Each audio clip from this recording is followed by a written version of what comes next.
इसकी शक्ल मिलती है? नहीं, ये अलग मैं अलग, तो हम दोनों क्या हैं? डाइवर्सिटीफाई हैं। अलग अलग होना इज आ डाइवर्सिटी। बात समझ आई कि नहीं? हाँ सर समझ आ गई। मतलब ये पोल है और ये भी पोल है, ये नॉर्थ पोल है और ये क्या है? साउथ पोल है। अगर आप ध्यान से देखो ना, जब आप पोल से इक्वेटर की तरफ आते हो तो आप देखते हो जितनी भी कंट्रीज इक्वेटर पे हैं, जैसे हमारी इंडिया भी इक्वेटर पे है, अफ्रीका की बहुत सारी कंट्रीज इक्वेटर पे हैं, अमेज़न जंगल इक्वेटर।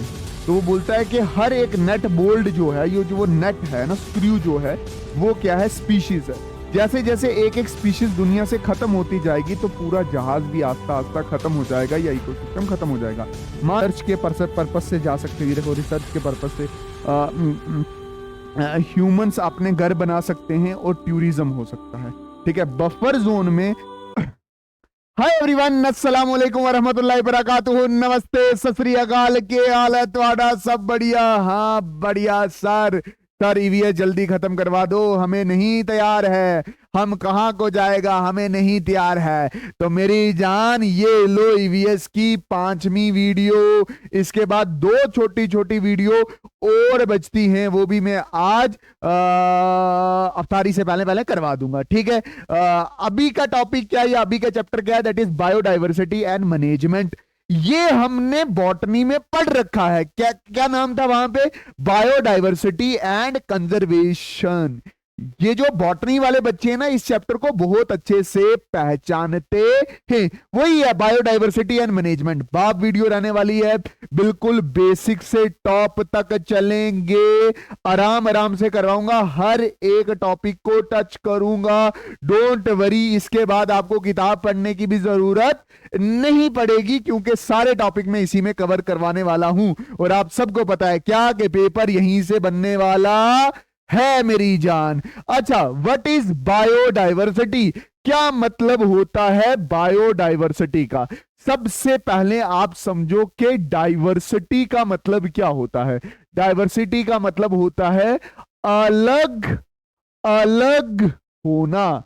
जैसे अगर आप ध्यान से देखो तो मैं आप सबसे अलग हूं, मेरे माँ बाप मेरे से अलग हैं ह्यूमन बींग्स। बट अगर आप ध्यान से देखो तो मेरी शक्ल उनकी शक्ल के साथ नहीं मिलती। बात समझ आई कि नहीं? जैसे इधर आ जा, इधर आ, ये छोटा मेरे साथ बैठा हुआ है आज। ठीक, जैसे मेरी और इसकी शक्ल मिलती है? नहीं, ये अलग मैं अलग, तो हम दोनों क्या हैं? डाइवर्सिटीफाई हैं।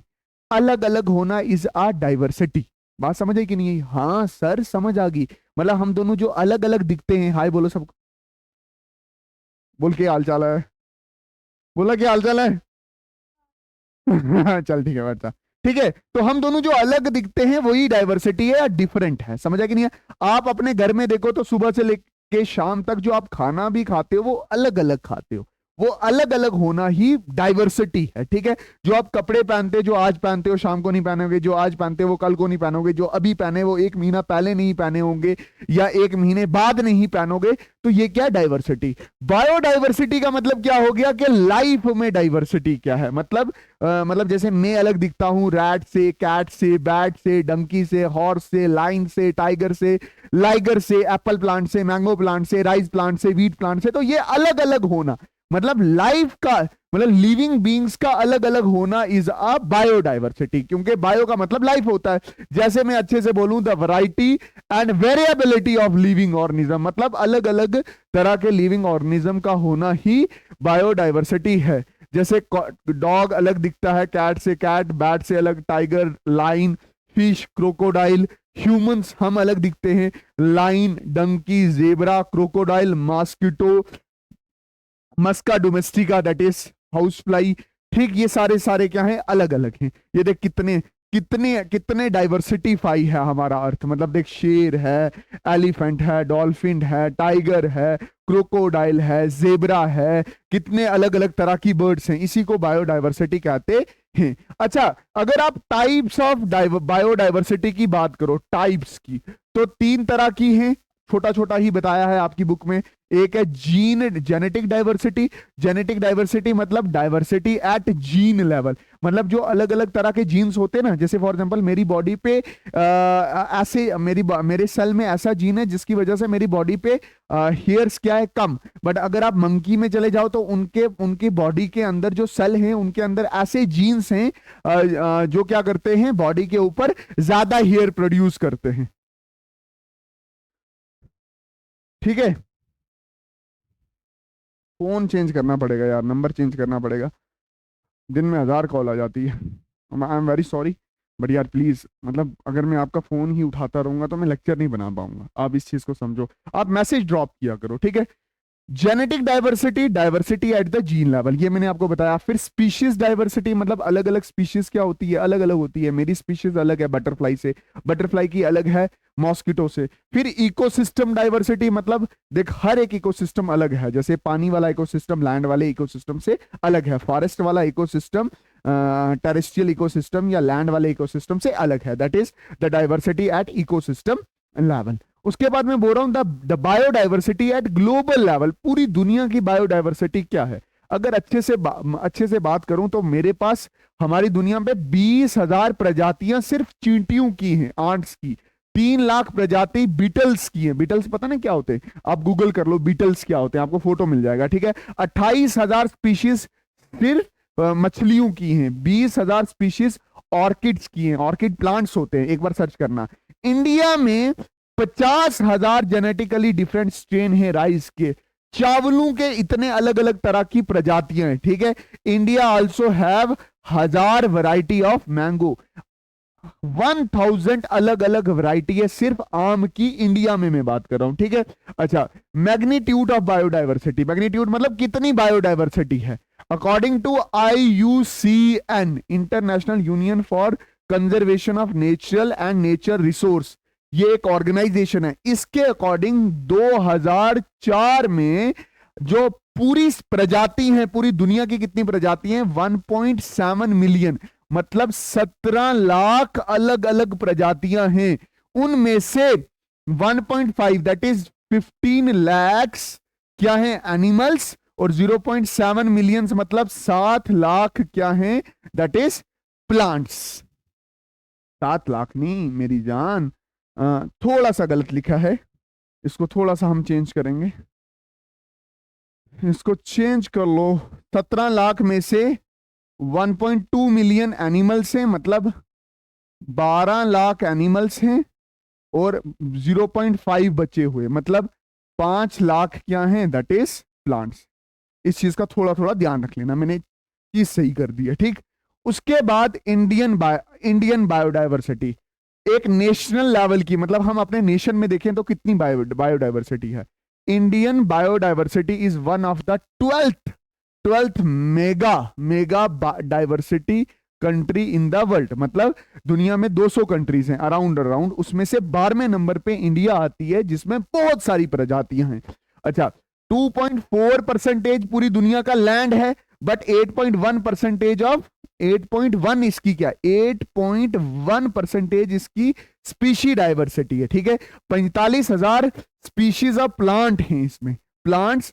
एंड मुझे बताना एनिमल्स की कितनी स्पीशीज हैं, ये बताना मुझे, एनिमल्स की टोटल कितनी प्रजातियां हैं इंडिया में। उसके बाद अगर देखो तो 15,000 स्पीशीज हैं किसकी, फ्लावरिंग प्लांट्स पे, वो प्लांट्स हैं जिनमें फूल लगते हैं, वो कितने इंडिया में, 15,000। तो कुल मिला के इंडिया एक बहुत डाइवर्सिफाइड मुल्क है, बात समझे। इसमें अलग अलग तरह के लोग रहते हैं और अलग अलग तरह की प्रजातियां रहती हैं, ठीक है, स्पीशीज रहती हैं। अगर आप इंडियन के रीजन्स देखो, ट्रांस हिमालयन रीजन, यहां पे भी बहुत सारी प्रजातियां हैं, हिमालयन जोन में भी बहुत सारी प्रजातियां हैं, इंडियन डेजर्ट जोन में भी बहुत सारी ऐसी प्रजातियां मिलती हैं जो कहीं और नहीं मिलती, ठीक है।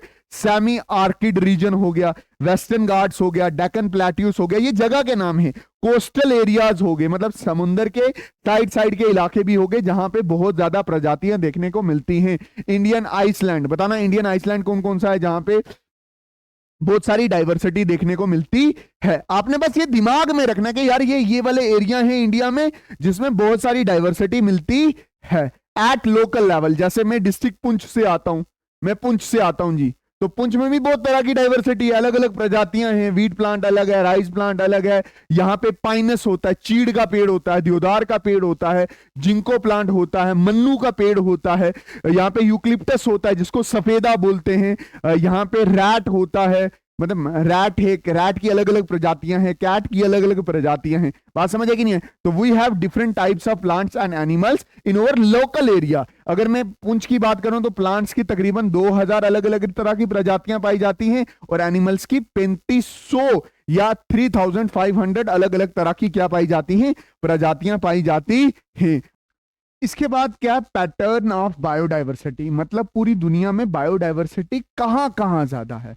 तो मैं आपको ना सम टोटल बताता हूं कि अगर ये हमारी धरती है, अर्थ है, तो इसकी ये जो बीचों बीच लाइन जाती है इसको बोलते हैं इक्वेटर, ठीक है। और ये पोल्स होते हैं, ये पोल है और ये भी पोल है, ये नॉर्थ पोल है और ये क्या है, साउथ पोल है। अगर आप ध्यान से देखो ना, जब आप पोल से इक्वेटर की तरफ आते हो तो आप देखते हो जितनी भी कंट्रीज इक्वेटर पे हैं, जैसे हमारी इंडिया भी इक्वेटर पे है, अफ्रीका की बहुत सारी कंट्रीज इक्वेटर पे हैं, अमेज़न जंगल इक्वेटर पे है, तो आप देखते हो जब आप पोल से इक्वेटर की तरफ आते हो, पोल से इक्वेटर की तरफ आते हो तो बायोडाइवर्सिटी बढ़ती है। अगर कोई पूछे इक्वेटर पे ज्यादा बायोडाइवर्सिटी होती है कि पोल पे, तो आप बोलोगे इक्वेटर पे ज्यादा बायोडाइवर्सिटी होती है। अब इसके बाद है इंपॉर्टेंस ऑफ बायोडाइवर्सिटी। बायोडाइवर्सिटी की इंपॉर्टेंस क्या है, सबसे पहले देखो तो मेंटेन द इकोसिस्टम बैलेंस, ये इकोसिस्टम को बैलेंस में रखता है। बात समझ आई कि नहीं है। जैसे फॉर एग्जांपल, जैसे सारे प्लांट्स अगर मर गए तो ऑक्सीजन कहां से आएगी, तो एनिमल्स खुद ब खुद मर जाएंगे, तो ये बैलेंस करके रखता है। Maintain the food chain, food chain को मेंटेन करते हैं, जैसे वही आ गया, जैसे प्लांट्स सूरज की रोशनी से खाना बनाते हैं, उसी खाने को फिर हेटेरोट्रॉप्स खाते हैं, कंज्यूमर्स खाते हैं। अगर प्लांट्स नहीं रहेंगे तो फूड चेन ही खत्म हो जाएगी। गुड रिकवरी हो जाती है, मतलब बायोडाइवर्सिटी की वजह से अच्छी तरह से रिकवरी हो जाती है, समझ है कि नहीं है। अगर इन्वायरमेंट में कोई भी सडन चेंज आ जाए, तो अगर डाइवर्सिटी ज्यादा है तो उस इन्वायरमेंट में रिकवरी के चांसेस ज्यादा होते हैं। वो जो डैमेज हुआ है किसी भी कारण तो वो जल्दी रिकवरी हो जाती है। मेंटेन द इकोसिस्टम, इकोसिस्टम को अच्छे से मेंटेन करके रखता है। मेडिसिन कितनी तरह से मिलती हैं अलग अलग प्लांट से, खूबसूरत दिखती है चीजें, है ना, एस्थेटिक वैल्यू है, ठीक है ना। एस्थेटिक का मतलब होता है खूबसूरत दिखना। अगर मान के चलो आप खाने में भी एक ही तरह का खाना खाओगे तो पसंद थोड़ी आएगा। हम अलग अलग तरह का खाना खाते हैं तो हम अलग अलग तरह के जानवर देखने में भी पसंद करते हैं। इंडस्ट्रीज में बहुत सारे प्लांट यूज होते हैं, तो अलग अलग तरह के प्लांट्स होंगे तो अलग अलग तरह के इंडस्ट्रीज सेटअप होंगी जो अलग अलग तरह के प्लांट से यूज करते हैं। टूरिज्म, है ना, लोग वहां जाना पसंद करते हैं जहां पे अलग अलग तरह के जानवर होते हैं। That's the important of biodiversity. अच्छा, इंपॉर्टेंस ऑफ बायोडाइवर्सिटी को अच्छे से एक्सप्लेन किया था राइवर्ट प्रॉपर हाइपोथेसिस। इसने ये बोला था कि पूरा जो इकोसिस्टम है उसको मानो, पूरा जो इकोसिस्टम है या बायोस्फीयर है उसको क्या मानो, एरोप्लेन। और एरोप्लेन में आपको पता है छोटे छोटे नेट बोल्ट लगे होते हैं। तो वो बोलता है कि हर एक नेट बोल्ट जो है, ये जो वो नेट है ना, स्क्रू जो है, वो क्या है, स्पीशीज है। जैसे जैसे एक एक स्पीशीज दुनिया से खत्म होती जाएगी तो पूरा जहाज भी आस्ता आस्ता खत्म हो जाएगा या इकोसिस्टम खत्म हो जाएगा। मान के चलो कि अगर प्लांट्स खत्म हो गए तो प्लांट्स तो प्लांट्स वो ऐसे लिविंग ऑर्गेनिज्म है जिसपे पूरे एनिमल्स डिपेंड करते हैं। प्लांट्स खत्म तो बाकी वाले जो एनिमल्स हैं वो भी खुद ब खुद क्या हो जाएंगे, खत्म हो जाएंगे। मतलब उसने ऐसा समझाया कि अगर जहाज पूरा इकोसिस्टम है तो उस इकोसिस्टम को मेंटेन करते हैं वो नेट बोल्ट्स, और नेट बोल्ट्स के स्पीशीज, एक एक स्पीशीज अगर जाती जाएगी तो इकोसिस्टम पूरी तरह से बर्बाद हो जाएगा। ठीक, अच्छा, उसके बाद है लॉस ऑफ बायोडाइवर्सिटी। हमने ऐसा देखा है, अगर टाइम टू टाइम में देखूं तो 100 साल पहले चले जाऊं तो पूरी दुनिया की में बहुत सारी प्रजातियां थी। The diversity of the world decline day by day, दिन ब दिन जो दुनिया की डाइवर्सिटी है वो क्या हो रही है, कम हो रही है। ठीक है, international Union for Conservation of Natural and natural resource ने 1948 में हेडक्वार्टर कहाँ है, स्विट्जरलैंड में। ये कब बना था, 1948 में बना था, हेडक्वार्टर इसका स्विट्जरलैंड में है। ठीक है, उसने ये बोला 500 सालों में 784 स्पीशीज क्या होगी है, लॉस्ट होगी। ठीक है, अच्छा, जिनमें डोडो आपने सुना होगा, एक मॉरिशियस जगह का नाम है, वहां की बर्ड थी, वो क्या होगी, एक्सटिंक्ट होगी है। रेड डाटा बुक ये ऐसी बुक है, रेड डाटा बुक। रेड मतलब ऐसा कलर होता है जो अलर्ट करता है। ये रेड डाटा बुक एक ऐसी बुक है जो international Union for Conservation of nature resource ने ही दी है, जिसमें क्या है, give the list of all extinct species, जिसमें क्या है, सारी लिस्ट है कि अभी तक कितनी प्रजातियां इस दुनिया से खत्म हो चुकी हैं। ठीक है, अच्छा, एंडेंजर्ड स्पीशीज क्या होती हैं? The species which are going to extinct, जो एक्सटिंक्ट होने वाली हैं, जिनका द एंड होने वाला है। जैसे राइनो एक स्पीशीज है इंडिया में, अफ्रीका में भी ये क्या होने वाला है, एक्सटिंक्ट होने वाला है। बेसिकली इंडिया में कौन कौन सी प्रजाति, जैसे रेड पांडा हो गया, चीता हो गया, इंडियन एलिफेंट हो गया, ये सारे एंडेंजर्ड में ही आते हैं। एक्सटिंक्शन कौन सा हो गया? ऐसी प्रजातियां जो दुनिया से खत्म हो गई हैं। The species which got extinct, जिनका द एंड हो गया है, मतलब इनका कोई भी बच्चा अभी इस दुनिया में नहीं है, जैसे डोडो बर्ड हो गया, डायनासोर हो गया। होप आपको ये चीज समझ आई होगी। हमारे पास क्या है कि भाई साहब बहुत सारी टाइप ऑफ स्पीशीज है। जैसे एक्सटिंक्ट स्पीशीज क्या है, जो जिनका एंड हो गया पूरी दुनिया से। एक्सटिंक्ट इन वाइल्ड लाइफ क्या हो गया है, जिनका एंड हो गया है किसमें, जंगलों में से, फॉरेस्ट में से, वाइल्ड लाइफ में से, मतलब फॉरेस्ट से इनका एंड हो गया, बट ये कहीं ना कहीं जू वगैरह में या बोटानिकल गार्डन में दिखते हैं। क्रिटिकल एंडेंजर्ड कौन सा हो गया, जिनके पास, जिनको हाई रिस्क है एक्सटिंक्शन का, मतलब वो जल्दी ही एक्सटिंक्ट होने वाले हैं। ठीक है, एंडेंजर्ड स्पीशीज क्या हो गया, रिस्क ऑफ एक्सटिंक्शन, रिस्क है एक्सटिंक्शन का बट इतना ज्यादा नहीं है जितना क्रिटिकल एंडेंजर्ड को। वर्नरेबल क्या हो गया, नॉट क्रिटिकल एंडेंजर्ड, मतलब इतना क्रिटिकल एंडेंजर्ड नहीं है, बट अगर हमने इनको देखा नहीं तो ये जल्दी जल्दी एंडेंजर्ड में जाएंगी, फिर क्रिटिकल एंडेंजर में जाएंगी, फिर एक्सटिंक्ट इन वाइल्ड लाइफ होंगी और फिर एक्सटिंक्ट चली जाएंगी। लो रिस्क मतलब वो प्रजातियां जिनको इतना रिस्क नहीं है एक्सटिंक्शन का। ठीक है, डाटा डेफिशिएंट का मतलब हो गया जिनके बारे में हमें इतना डाटा पता नहीं है। नॉट एवोल्यूटेड स्पीशीज कौन सी होगी, जिनको आपने कभी भी कैलकुलेट नहीं किया, जैसे मच्छरों की कितनी प्रजातियां वो कैलकुलेट थोड़ी की हैं, तो वो स्पीशीज नॉट एवोल्यूटेड में आती है। ठीक है, उसके बाद है cause of loss of biodiversity. Cause क्या हो सकता है बायोडाइवर्सिटी का लॉस होने का? आप मैक्सिमम देखो तो आपको बायोडाइवर्सिटी फॉरेस्ट में देखने को मिलती है। ठीक है, जब से इंसान भूखा हुआ है उसने फॉरेस्ट को कट किया है, तो फॉरेस्ट कटिंग का मतलब ये हो गया कि हमने किसी का घर उजाड़ा, हैबिटेट उजाड़ा है, मतलब प्रजातियां इसी फॉरेस्ट में रहती हैं और हमने उसका घर उजाड़ा। घर उजाड़ा तो मतलब जितने भी प्रजातियां इस फॉरेस्ट में रहती थी वो सारी क्या होगी, एक्सटिंक्ट होगी। हैबिटेट लॉस बताया। फ्रेगमेंटेशन, हमने जंगलों में से रोड़े ले गए और उन जंगलों को टुकड़ों में तोड़ दिया, हमने बड़े जंगल काट दिए, जिसकी वजह से उसके अंदर जो स्पीशीज रहती थी वो एक्सटिंक्ट होगी। ओवर एक्सप्लॉइटेशन, हमने एक स्पीशीज को बहुत ज्यादा एक्सप्लॉइट किया जिसकी वजह से उसके बच्चे तक ना बचे इस दुनिया में। ठीक है, जैसे फॉर एग्जांपल इंडियन एलिफेंट था तो बहुत सारे लोग उसको हंट करते थे और उसके टस्क को बेचते थे, उसके जो बाहर निकले वाले दो कनाइंस थे या दो दांत थे उनको बेचा करते थे, लाखों में वो दांत मिलते थे। लोगों ने दबा के इंडियन एलिफेंट को काटा और आज वो किस पे है, दैट इज क्रिटिकल एंडेंजर्ड में है। ठीक है, एलियन स्पीशीज मतलब एक्सोटिक स्पीशीज, एक ऐसी स्पीशीज जो कहीं किसी और इन्वायरमेंट में लाई से किसी, देख एक्सोटिक स्पीशीज या एलियन स्पीशीज क्या होगी, वो स्पीशीज जो बाहर कहीं से लाई गई है। ठीक है, और वो हमारे इन्वायरमेंट में आगे जो हमारे इन्वायरमेंट वाली स्पीशीज है उसको तबाह कर रहा है। कोएग्जिस्टेंस मतलब देख, जैसे ये बर्ड है, ये इस प्लांट की क्या करती है, पॉलिनेशन करती है, जिसकी वजह से इसकी प्रजाति आगे बढ़ती है। अगर ये बर्ड एक्सटिंक्ट हो गई, मतलब अगर ये किसी वजह से ये बर्ड ही एक्सटिंक्ट होगी, ये बर्ड जैसे ही एक्सटिंक्ट हुई तो इस प्लांट की पॉलिनेशन नहीं होगी, पॉलिनेशन नहीं होगी तो नए प्लांट के बच्चे नहीं पैदा होंगे, तो ये प्लांट भी क्या कर जाएगा, एक्सटिंक्ट कर जाएगा। ठीक है, ये रीजन भी हो सकता है।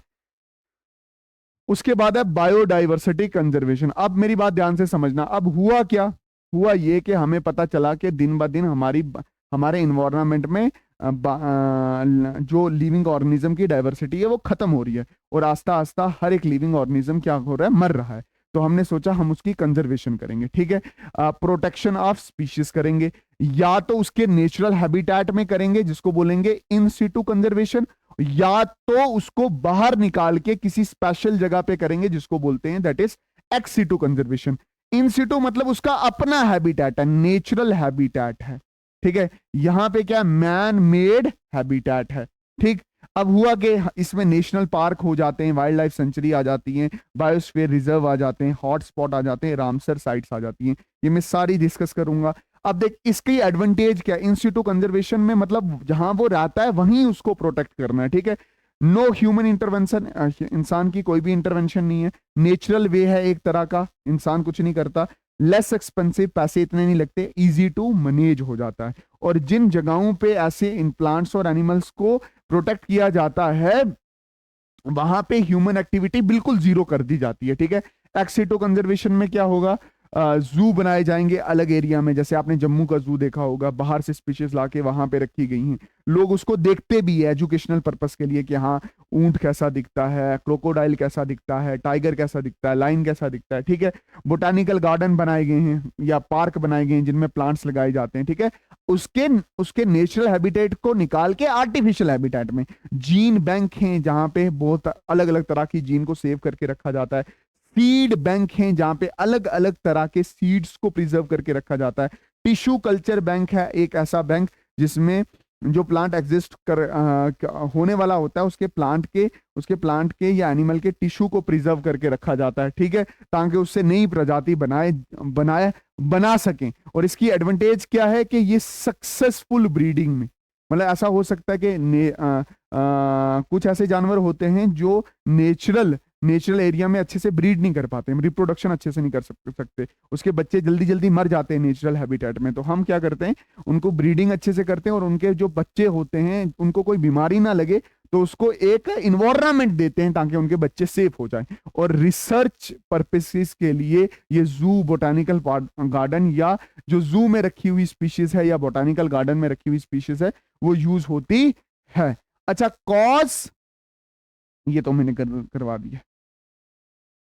इसके बाद है नेशनल पार्क। नेशनल पार्क क्या है, एक area, these are the government maintain area. India में कितने हैं, 90 हैं। जैसे हेमिस नेशनल पार्क है लद्दाख के एरिया में है, ठीक है। डेजर्ट नेशनल पार्क है, काजीरंगा नेशनल पार्क है। और आप टॉप 5 मुझे कमेंट सेक्शन में बताओगे नेशनल पार्क। और इनका काम क्या है कि जितनी भी प्रजातियां हैं उस एरिया की उसको प्रोटेक्ट करना है, ठीक है। उसके बाद है जी नेशनल पार्क हो गया। वाइल्ड लाइफ सेंचुरीज, ये क्या है, ट्रैक्ट ऑफ लैंड विद और विदाउट लेक। ये कुछ लैंड होता है जिसमें नदी, जिसमें झील हो भी सकती है नहीं भी हो सकती, where wildlife animals are protected. 448 हैं इंडिया में, जैसे रमबनथोड़ नेशनल पार्क राजस्थान में है, काजीरंगा नेशनल पार्क असम में है। बात समझ आई कि नहीं है। तो ये कुछ वाइल्ड लाइफ सेंचुरीज हैं। देख, नेशनल पार्क और वाइल्ड लाइफ सेंचुरीज में यही है कि गवर्नमेंट खुद प्रोटेक्ट करती है उन एरियाज को और उन एरियाज में रहने वाले जानवरों को। उसके बाद है बायोस्फीयर रिजर्व। ये क्या है, large tract of protected area. ये भी बहुत बड़ा एरिया होता है, ठीक है, जिसको गवर्नमेंट क्या करती है, प्रोटेक्ट करती है। अगर इसमें देखो तो 3 जोन होते हैं, ठीक है। एक है ट्रांसिशन जोन, एक है बफर जोन और एक है कोर जोन, ठीक है। ये अंदर वाला कोर है, ये बीच वाला बफर है और ये वाला कौन सा है, दैट इज ट्रांसिशन जोन है। देख, अगर आप सबसे ऊपर वाले जोन को देखो तो ये कौन सा है, that is transition zone. Transition zone में आप एजुकेशन पर्पस से जा सकते हो, आप रिसर्च के पर्पस से जा सकते हो। ये देखो, रिसर्च के पर्पस से ह्यूमंस अपने घर बना सकते हैं और टूरिज्म हो सकता है, ठीक है। बफर जोन में घर बन सकता है, रिसर्च हो सकती है, ठीक है, और एजुकेशनल पर्पस से जा सकते हैं और टूरिज्म भी हो सकती है। बट जो कोर जोन होता है, ये कोर जोन स्पेशली यहां पे वायरिंग कर दी जाती है गवर्नमेंट के थ्रू। और इस कोर जोन में जो प्लांट्स और एनिमल्स हैं जो वर्नरेबल हैं उनको अच्छे से क्या किया जाता है, प्रोटेक्ट किया जाता है। बात समझ आई कि नहीं आई। आपने फॉरेस्ट गार्ड का नाम सुना होता है, वो इसीलिए बनाया जाता है कि वहां के प्लांट्स और एनिमल्स को प्रोटेक्ट किया जाता है। हॉटस्पॉट भी क्या होता है, the area where there is rich diversity, biodiversity. Hotspot भी इंडिया में वो इलाके हैं जहां पे, या दुनिया में किसी भी इलाके को हॉटस्पॉट बोला जाता है जहां पे बायोडाइवर्सिटी बहुत ज्यादा होती है। जैसे इंडिया में वेस्टर्न घाट्स हैं, ठीक है, ईस्टर्न हिमालयस हैं और इंडो बर्मा रीजन है जहां पे तरह तरह के जानवर बहुत तरह के पाए जाते हैं। मतलब स्पीशीज डाइवर्सिटी वहां पे क्या है, बहुत ज्यादा है। अच्छा, रामसर साइट क्या होती है, देख, कुछ गीले इलाके होते हैं, वेटलैंड्स होते हैं, maintain and conservation of wetlands. ये कुछ गीले इलाके होते हैं, इनमें ये खास बात होती है, वेटलैंड्स होते हैं, यहाँ पे बर्ड्स की प्रजातियां बहुत ज्यादा होती हैं, फिशेस की प्रजातियां बहुत ज्यादा होती हैं और इनको कंजर्व किया जाता है। Wetlands are the Ramsar site. ये कहाँ है? गोवा में, गुजरात में, हरियाणा में, हिमाचल प्रदेश में, जम्मू कश्मीर में और लद्दाख रीजन में बहुत सारी रामसर साइट्स हैं। अच्छा, उसके बाद क्या है? उसके बाद है मेरी जान प्रोटेक्टेड एरिया नेटवर्क। कुछ ऐसे एरिया नेटवर्क हैं, पैन बोलते हैं, जम्मू कश्मीर में, जैसे नेशनल पार्क है जम्मू कश्मीर है, किश्तवाड़ जम्मू रीजन में है, दाचिगम कश्मीर में है, हेमिस लद्दाख में नेशनल पार्क है, wild life sanctuary Ramnagar Jammu में है, राजपारियान कश्मीर में है और काराकोरम ये लद्दाख में है। ठीक है, वेटलैंड्स गाराना जम्मू में है, कोहिसर कश्मीर में है और तोसी मोरी रीरी लद्दाख में। बात समझिए, ये कुछ प्रोटेक्टेड एरिया है किसमें? जम्मू कश्मीर में, जहां पे स्पीशीज डाइवर्सिटी या प्लांट्स की डाइवर्सिटी ज्यादा देखने को मिलती है। एंडेमिक स्पीशीज क्या होती है? वो species, the species which are found in a particular area, मतलब वो स्पीशीज जो एक ही एरिया में हो, कहीं और ना मिले। जैसे आपने ऑस्ट्रेलिया में मार्सुपियल मैमल्स देखे होंगे, सिर्फ ऑस्ट्रेलिया में पाए जाते हैं। वैसे इंडिया में देखा जाए तो बनियान पाया जाता है, प्रीमूला पाया जाता है और बटर कप प्लांट्स पाए जाते हैं जो सिर्फ इंडिया में पाए जाते हैं। कन्वेंशन ऑन बायोडाइवर्सिटी इन 1992। अब क्या हुआ कि जब सारी कंट्रीज को ये पता चला कि बायोडाइवर्सिटी इन्वायरमेंट के लिए कितनी ज्यादा इंपॉर्टेंट है, तो ये सारे इकट्ठे हुए।